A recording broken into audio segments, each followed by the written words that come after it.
अस्सलाम वालेकुम वरहमतुल्लाहि वबरकातुहू। आज मैं आप लोगों के सामने आया हूँ फिर से। हम स्क्वायर नट ड्रॉ करेंगे और इसकी जो डिफरेंट प्रपोजिशंस हैं मैं आप लोगों को दिखाऊंगा, तो मेरे साथ बने रहिए। तो मैं आप लोगों को दिखाऊंगा, इसको हम प्लेस करेंगे अक्रॉस द कॉर्नर्स। तो इसकी दो व्यूज हम ड्रॉ करेंगे, front view and the top view. तो चलिए हम ड्रॉ करने जाएंगे। तो सबसे पहले ये हमने ड्रॉ करना है इसकी टॉप व्यू, उसके बाद हम इसकी फ्रंट व्यू करेंगे and these are the various propositions. इसका जो डाया हमने एज्यूम किया नॉमिनल डाया वो है 20 mm। तो स्क्वायर हमने ड्रॉ करना है इसका, that is size across the flats जो है दैट इज 33 के बराबर। तो मैं सबसे पहले REC that is command for rectangle enter कर रहा हूँ यहाँ पे। सो फिर पहला पॉइंट मेंशन कर रहा हूँ, उसके बाद डायमेंशंस क्योंकि हमने देनी है, डायमेंशंस पे क्लिक कर रहा हूँ। सो 33 एंटर, फिर 33 फिर से एंटर। तो एक स्क्वायर हमें मिला जो हमारा यहाँ पे ये स्क्वायर है। इसके बाद इस स्क्वायर का हमने सेंटर फाइंड आउट करना है। तो CL लिख के centre, CL stands for centre line, enter करना है। तो यहाँ पे और यहाँ पे क्लिक कर रहे हैं, फिर एंटर, फिर हमने यहाँ पे क्लिक करना और यहाँ पे क्लिक करना। तो इस तरह से मेरा सेंटर मिला है इसका। तो सेंटर निकालने के बाद इसके सर्कल्स हमने ड्रॉ करने हैं। नॉमिनल डाया 20 है, तो मैं C स्टैंड्स फॉर सर्कल, तो एंटर कर रहा हूँ। तो यहाँ पे बीच में रख के मैं इसका रेडियस दे रहा हूँ 10। सो that is how the dia is 20। so अब इसके बाद दूसरा सर्कल जो इसका that is the minor dia, जिसका dia है 16, तो half is 8। so मैं फिर से एंटर कर रहा हूँ, सेंटर पे रख के 8 दे रहा हूँ, फिर एंटर कर रहा हूँ। तो ये सब करने के बाद हमने क्या करना है, यहाँ पे हमने अब इसमें जो चैम्फर सर्कल बाहर से है, चैम्फर सर्कल यहाँ से यहाँ तक की जो दूरी है दैट इज 33। तो मैं सर्कल पे जाके सेंटर एंड डाया पे क्लिक कर रहा हूँ, सेंटर पे क्लिक कर रहा हूँ, यहाँ पे अब 33 लिख रहा हूँ, फिर एंटर कर रहा हूँ। तो इस तरह से देख लीजिए मेरा ये हो गया। अब लेकिन अभी तक जो ये प्लेस है ये अक्रॉस द फ्लैट्स प्लेस है, अक्रॉस द कॉर्नर्स प्लेस नहीं है।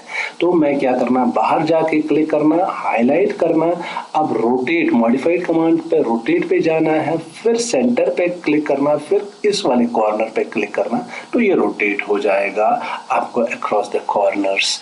तो ये रोटेट होने के बाद हमने देख लीजिए यहाँ पे एक आउटर सर्कल को हमने क्वार्टर काटना है। तो कैसे, TR stands for trim, enter, फिर ये इसका बाहर वाला क्वार्टर हम काटेंगे, तो फिर एंटर। सो इस तरह से मेरी जो ये व्यू है टॉप व्यू कंप्लीट हो गई। अब चलिए हम इसकी फ्रंट व्यू ड्रॉ करते हैं। सो फ्रंट व्यू ड्रॉ करने के लिए सबसे पहले हमने लाइंस को प्रोड्यूस करना है। तो XL लिख के एंटर करेंगे। सो XL लिख के एंटर करने के बाद मुझे वर्टिकल लाइंस चाहिए, तो वर्टिकल पे मैंने क्लिक किया, फिर यहाँ पे रख के देख लीजिए इन पॉइंट्स पे रख के क्लिक करना है, फिर एंटर करना है। अब इसके बाद मुझे बेस लाइन इसका चाहिए, तो मैं फिर XL लिख रहा हूँ, एंटर कर रहा हूँ। अब इसके बाद अभी हॉरिजॉन्टल पे क्लिक करके यहाँ पे मैं रख के क्लिक कर रहा हूँ, तो फिर एंटर। तो ये बाकी जो है, अब मैं इसको ये वाला ऊपर वाला पोर्शन ड्रॉ करना। तो ऊपर वाला पोर्शन कैसे ड्रॉ होगा, हमने हाइट इसकी लेनी है दैट इज D के बराबर, दैट मीन्स 20। तो मैं ऑफसेट कर रहा हूँ, इस लाइन को मैं ऊपर की ओर ऑफसेट कर रहा हूँ 20। सो O stands for offset, enter, 20 लिख के एंटर, फिर इस लाइन को मैं ऊपर की ओर ऑफसेट किया मैंने। अब ये सब करने के बाद थोड़ा सा क्लीन वर्क करना जरूरी है। तो TR लिख के एंटर, फिर यहाँ पे रख के ऐसे क्लिक करें। सो ये आप बहुत आसानी से होगा। फिर ये सब करने के बाद एंटर। सो ये अब होने के बाद हमने क्या करना, इसका और इस पॉइंट का सेंटर हमने ढूंढना है। तो मैं क्या लिखूंगा, CL stands for centre line. So यहाँ पे रख के सेंटर लाइन, फिर रिपीट करना इसी प्रोसीजर को, यहाँ पे रख के और यहाँ पे रख के सेंटर लाइन। अब जो इसका जो चैम्फर का जो रेडियस है वो ऑफसेट है, 33 इसका रेडियस है, तो ये इसका सेंटर ऑफसेट है। तो इसीलिए मैं क्या कर रहा हूँ, मैं फिर O लिख के ऑफसेट कर रहा हूँ, फिर 33 दे रहा हूँ वैल्यू, फिर एंटर कर रहा हूँ, फिर इस लाइन को मैं ऑफसेट कर रहा हूँ नीचे की ओर। तो अभी भी मेरा सेंटर नहीं मिला, तो सेंटर निकालने के लिए मुझे L लिखना है, एंटर। तो इस पॉइंट को मैं एक्सटेंड कर रहा हूँ नीचे तक। तो अब ये इंटरसेक्शन ऑफ टू लाइंस जो है मेरा इसका चैम्फर का सेंटर है। तो सेंटर मुझे पता है 33 है, तो इस बार मैं सर्कल पे जाके सेंटर एंड रेडियस को पिक करूं, यहाँ पे रखूं, 33 लिखूं, फिर एंटर करूं, तो इसका चैम्फर मेरा आ गया। अब थोड़ा सा TR कर लेंगे, TR स्टैंड्स फॉर ट्रिम। बच्चों, अगर अभी तक आप लोगों ने मेरी चैनल को सब्सक्राइब नहीं किया तो please do subscribe and also press the bell icon for the notifications when I upload the video. तो ज़रूर कमेंट्स भी लिखिएगा आप लोगों को ये मेरी वीडियोस कैसे लगते हैं। ये सब करने के बाद हम एंटर कर रहे हैं। तो ये हमारा देख लीजिए, यहाँ पे एक चैम्फर आ गया। यहाँ पे चैम्फर का जो रेडियस ये आर्क है। तो अब इसको दूसरे साइड पे दिखाने के लिए मैंने यहाँ पे रख के क्लिक किया एंड फिर इसको कॉपी में कर रहा हूँ। फिर यहाँ पे सेंटर से पिक करके इस वाले सेंटर पे ड्रॉप कर रहा हूँ। देख ले, बहुत आसान है। तो इस तरह से यहाँ पे ये मेरा बन गया। अब देख लीजिए, यहाँ पे मेरा एंगल है, एंगल ऑफ चैम्फर जो है 30 है।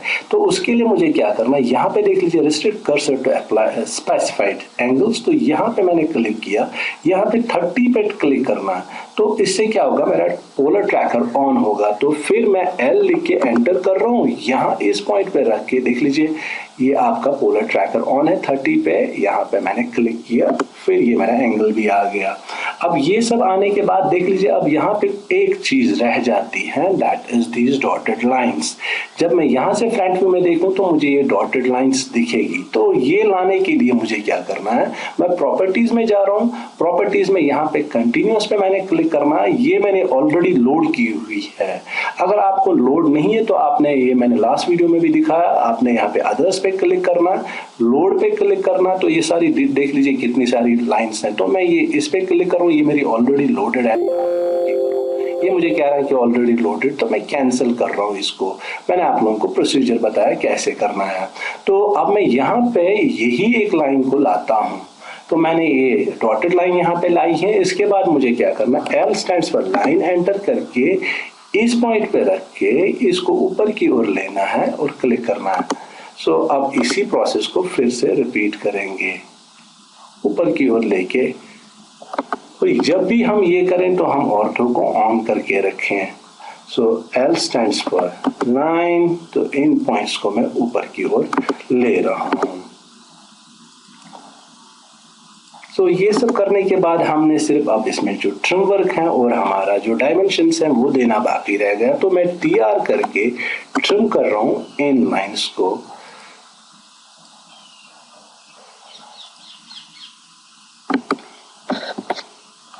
तो ये सब करने के बाद हमने इनको भी ट्रिम करना। तो यहाँ पे मैं ये भी ट्रिम ऑफ कर रहा हूँ।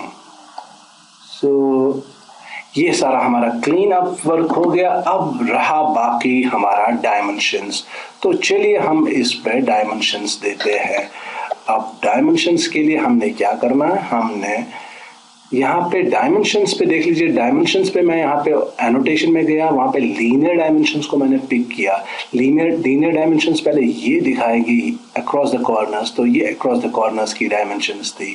तो ये यहाँ पे डॉटेड आ रहा है। तो यहाँ पे देख लीजिए मैंने ये लाइन चेंज नहीं की, तो कंटिन्यूअस लाइन पे चेंज करना है। तो उसके बाद मैं फिर से रिपीट कर रहा हूँ लीनियर ही वाले डायमेंशन, यहाँ से यहाँ तक एंड इसी तरह से फिर एंटर करके यहाँ से यहाँ तक एंड एंटर करके फिर यहाँ से यहाँ तक। सो देख लीजिए ये इसके जो डायमेंशंस थे, तो मैंने डायमेंशन दिखाए। अब यहाँ पे देख लीजिए आर्क वाले हमने दिखाने हैं। तो आर्क के लिए यहाँ पे देख लीजिए रेडियस पे मैं क्लिक कर रहा हूँ। तो यहाँ पे रख के क्लिक कर रहा हूँ, देख लीजिए मेरे डायमेंशंस 33 इसका जो आर्क था। रिपीट करना मुझे अब यहाँ पे भी। So ये देख लीजिए 16 and then this one 10 and then this one 8. So इस तरह से मैंने आप लोगों को ये कंप्लीट डायग्राम दिखाई कैसे हम ड्रॉ करेंगे। So please friends and my subscribers, and if you are still new to my channel, please do subscribe my channel and also share and press the bell icon so that you will get a notification when I upload a new video. So चलिए मिलते हैं अगले video में, तब तक के लिए खुदा हाफिज।